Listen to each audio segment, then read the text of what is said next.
honestly, I'm just glad that we have daylight today for the video. What's going on, guys? Welcome back to the Trench Grenade channel. I am your host, the average making decisions after contact with the enemy hater that your mom said they would have at home. Thanks for watching. Guys, you're going to have to deal with tan t-shirt trench grenade because we are just getting out of a 13.5-hour workday that will inevitably turn into a 14 to 14.5-hour workday once I get done uploading and editing this video. So you get tan t-shirt, I'll just drop top, film this on the way home, and that's pretty much the only way you're going to get content right now during the cycle is me filming it whenever I can with my thoughts for my audience, for us to hang out in the comments, right? So today we're going to be talking about making decisions in a storm.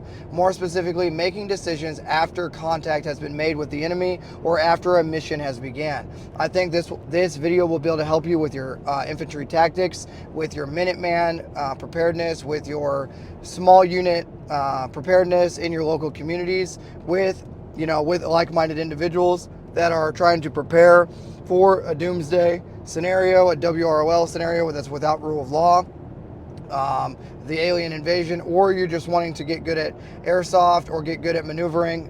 This is going to be a pretty good discussion here today. I'm talking about making major changes to your plan, major changes to the decision in the decision-making process after you've already gained and maintained contact with an enemy force. Okay, now that can be many different things, and we're going to talk about it here today.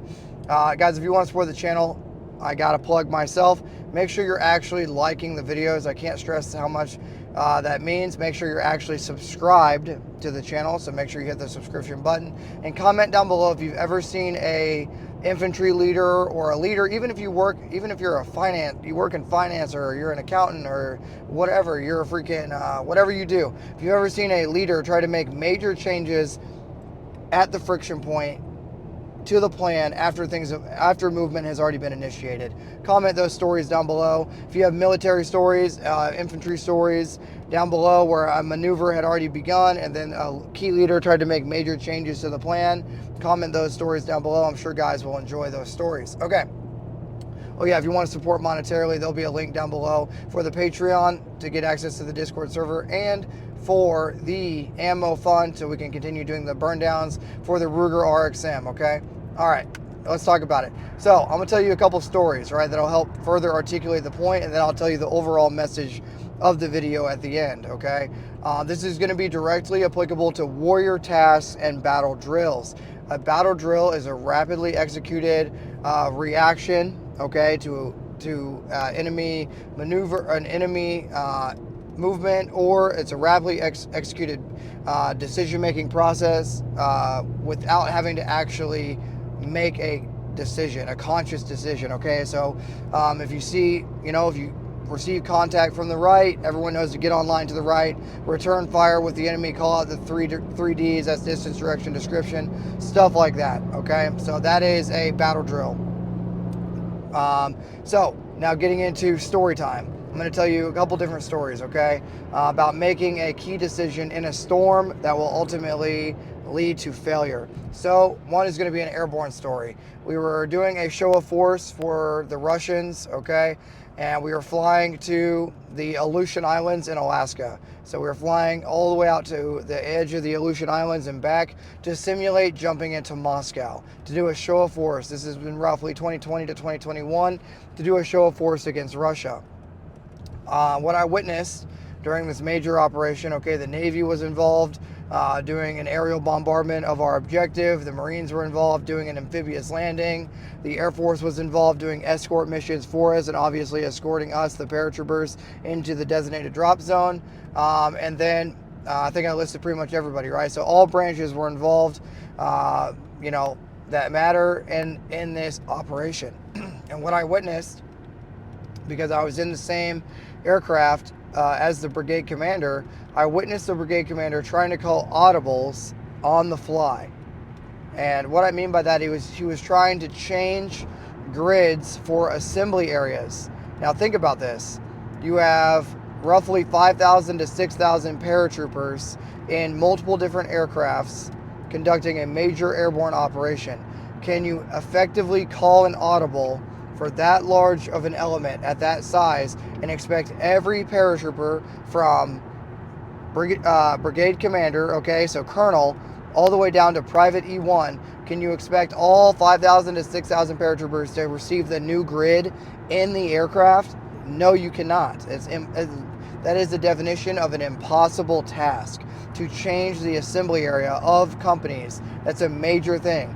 Because when you're in the aircraft with all your combat equipment, you can't just stand up and go talk to people, and the aircraft is loud, okay? And when you're a paratrooper and you're rigged up, you're in physical pain because you aren't able to urinate, you're not able to do anything, you're not able to move around, the harness hurts, okay? Something that non-airborne individuals don't understand is the harness is killing you, it's heavy, it's crushing your body, so it's impossible to disseminate that much information. So as the brigade commander, even though he meant well, he probably had information on enemy assembly areas, right? Or enemy blocking positions, enemy armor, whether it be personnel carriers or tanks, main battle tanks in the area that we were planning to assemble. At that point, it doesn't matter. Once you're committed to the door, you're committed to the plan, you can't make major changes on the fly. And that is what we're talking about. When you're in a battle drill, okay, a rapidly executed reaction to contact with the enemy, you can't be making any sort of extra decisions and extra decision making after you've already gained and maintained contact with the enemy. So you can't make major change while you're in the storm. Does that make sense? You can't, while things are happening, and this can be with personal things happen to you as well, you can't make major changes to the plan, right? You don't know what the outcome is going to be. So when you're executing a battle drill or you're executing an operation, sometimes it's better to just let the B+ plan go through rather than trying to make it an A+ or an A-, right? So that's just something for you guys to consider. And think about it, if you're a leader on the ground during a patrol and you know, you were trying to call an audible to the plan on the ground.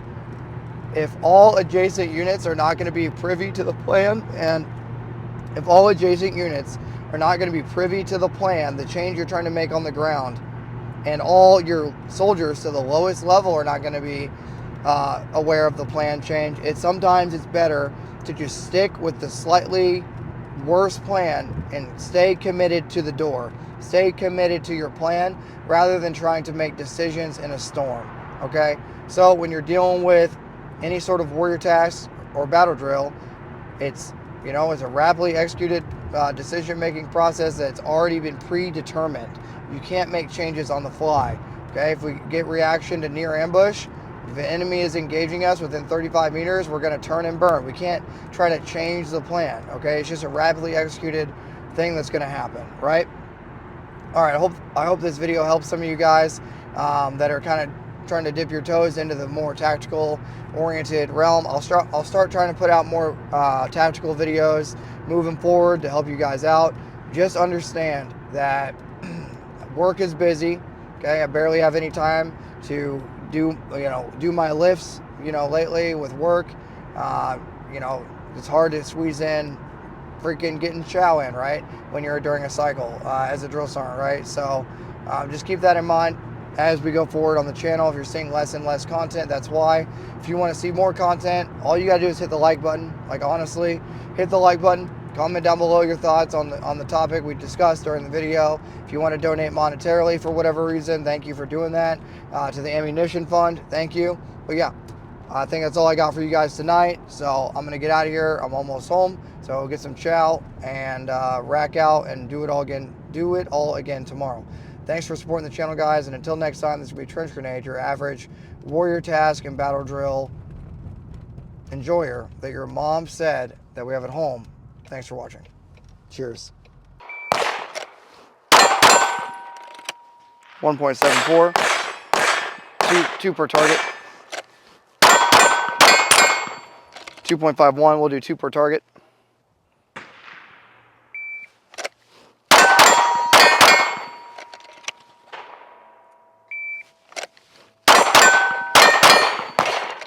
.53.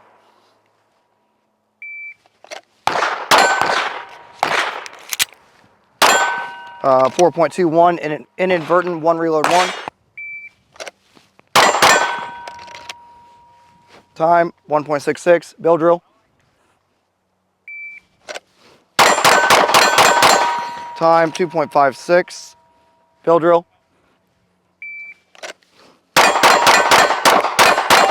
Some trigger freeze there. 3.09.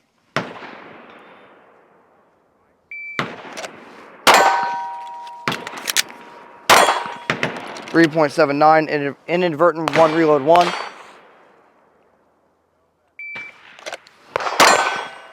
1.42, singles from the holster. 1.48.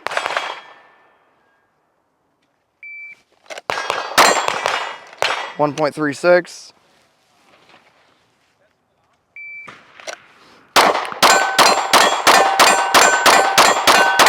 Hands are getting tired. Obligatory mag dump. 4.84. Okay, 2 rounds. 2.45.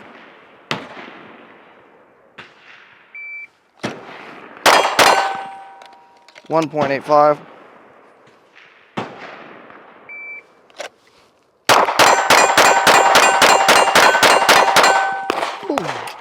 Okay, I think we have one more batch of magazines left, and then we are done with the 2,000 round, or we will be at the 2,000 round mark for Riley, the Ruger RXM.